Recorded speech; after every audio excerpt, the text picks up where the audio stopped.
It's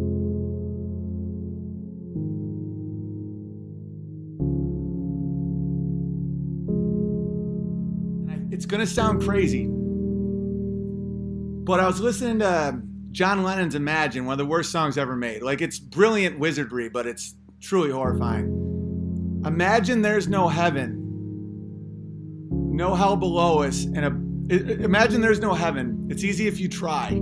No hell below us, but above us only sky, right? So, just like when I stopped watching porn and I replaced it with conspiracy videos, right? The way things work, the way humans work, the way consciousness works, the way everything works, is you have to replace things with things. So we are a people that looks up to God, and we pray. And we look up and we can't believe the majesty of the clouds, and we think about heaven and just the enormity and the beauty of it.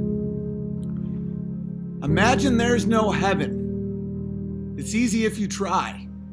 No hell below us, above us only sky. So we took the action of looking up and seeing God, and we don't see God up anymore. We see empty space coupled with infinite possibilities. It's the ultimate wizard spell. Because Isaac Asimov, and according to Vox Day, his son is like one of the worst pedophiles in history. A lot of these sci-fi guys are fucking awful human beings, by the way. So you have all these wizards, these high-level wizards, and they'll phrase it in ways that'll blow your fucking mind. Where they're like, this blew my mind when someone said that there's more galaxies in the universe than grains of sand on all the beaches in the world. So you think, a galaxy is full of solar systems that are full of planets. I mean, even if you have a bunch of planets with nothing on there, it's like the odds that there's another planet like us or another planet like, it could be anything, right? In your mind now, it goes infinite. It goes, anything you can imagine is there. All the grains of sand in all the beaches. There's more galaxies than that. But it's also completely void of everything. Like the space between it's like 1 light year is the distance that light travels in a year. That's 186,000 miles a second.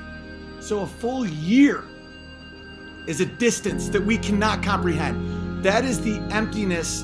That is an emptiness that you can't wrap your mind around. And space is completely empty. It has no atmosphere, it has nothing. It is the absence of everything. So what does it do simultaneously? What is this generation lost in space with no time left to start again? I mean, it's in the songs. The devil can't. So we look up and we see complete emptiness. Like we are a speck. We are nothing. We are a ball spinning with no direction in a sea of emptiness that we can't possibly conceive of. Nothing is there. But simultaneously, anything you can possibly imagine is up there as well. And so to bridge that gap between science fiction and reality, which is what science attempts to do. Science is wrong more than fucking anything. Watch any movie from the 90s or anything where they're just referencing anything scientific. They were wrong about fucking everything. So to bridge that, you had to put a human being up there. You had to blow people's fucking minds. You had to merge those two ideas, right? So you have the ultimate wizard spell. Infinite emptiness, infinite possibilities, right? You put it in the same place people used to look at God with, right? You used to look at stars to align yourself like where you were. You looked at the moon to see like, was it harvest moon? Like, are we planting right now? Like, how's the tides? It helped you orient yourself. And you focused on the earth and your family and your surroundings. And you, it gets, guys, I'm right about this. It's brilliant and evil. Okay, we're thinking about terraforming Mars.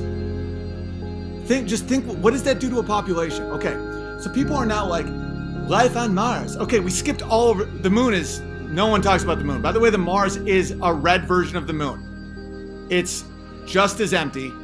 There's no atmosphere. It's way farther. Way harder to get to, apparently. It's just red. And it's full of dust. And nothing's there at all. But yet now everyone's like, gotta get to Mars. Right? So people are like, okay, we can terraform Mars. We can alter the atmosphere. No one's doing that to fucking Greenland. No one does that to fucking Alberta. You know how much land on Earth? Earth is designed. Earth is perfect for human life. The amount of oxygen and carbon, all that. What are we saying? We are killing our Earth. We are killing it, and us being here is ruining our mother.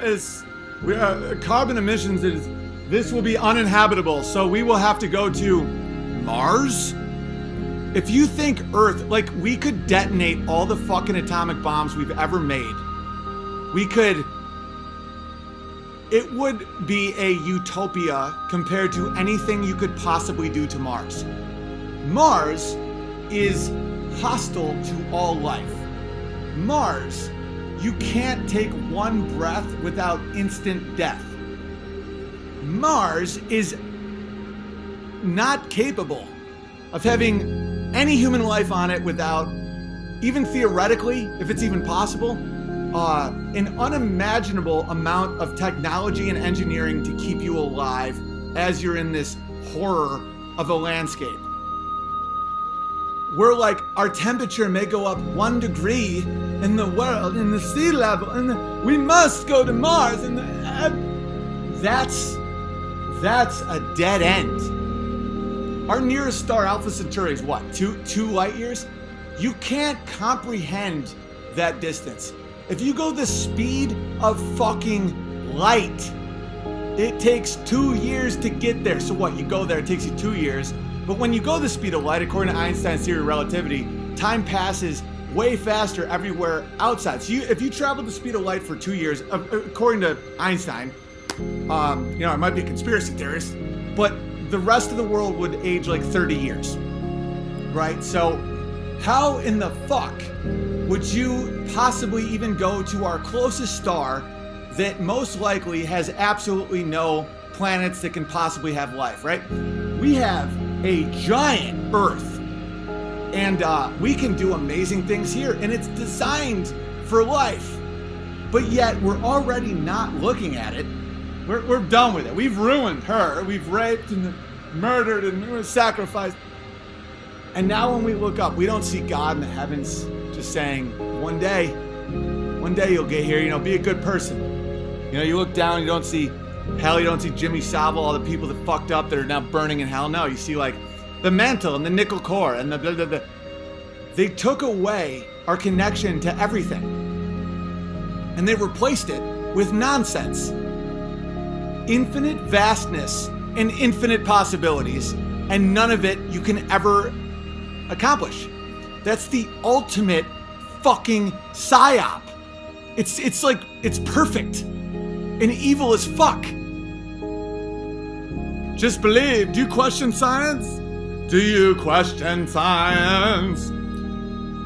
How the fuck would you make Mars livable? Why haven't we tried to make the moon livable? And why don't we focus on the Earth that's unbelievably livable? We're just so enamored with these fucking wizard priests that don't know shit about science. I know more about science offhand than some of these wizard priests. It's like, they'll just try and blow your mind with like things that you can't imagine. It's like, on Venus, the atmosphere is so dense that 2-mile-an-hour wind would knock you right off your feet because of all the density of the atmosphere. And it gets 400 degrees, and it's like, who gives a fuck? We're not going. We're not living there. It's impossible to go there. We can't get back to the fucking moon, apparently. We never went to the moon, guys. We never went to the moon. And there's a reason these lies exist. It's to keep their eyes in that shit, that just fucking nonsense. Infinite emptiness, infinite nihilism. The amount of empty, just random hopeless black, coupled with anything you can imagine. How the fuck is that not a psyop? And then you couple that with the fact that all evidence says that we never went to the moon and that NASA just endlessly lies. It was started by an SS Nazi who was best friends with Walt Disney. They said they no longer have the technology. They erased all the tapes and no other countries ever went to the moon. How can you believe that? How can you live in a world where you aren't skeptical enough, or you're like so just, you just have to fucking fit in? Are you scared? Like, what is it? Everything isn't a lie. Yeah, we faked the fucking moon landing. So what? That's a real keyboard. This is a real fucking White Claw spritzer. It's freeing. It makes you realize that, like, that cognitive dissonance that people feel all the time and can't put their finger on it and just get angry at dumb shit. And it's like, just let it go. I don't know. I gotta go. Hit the like button. You guys know that this shit should be listened to.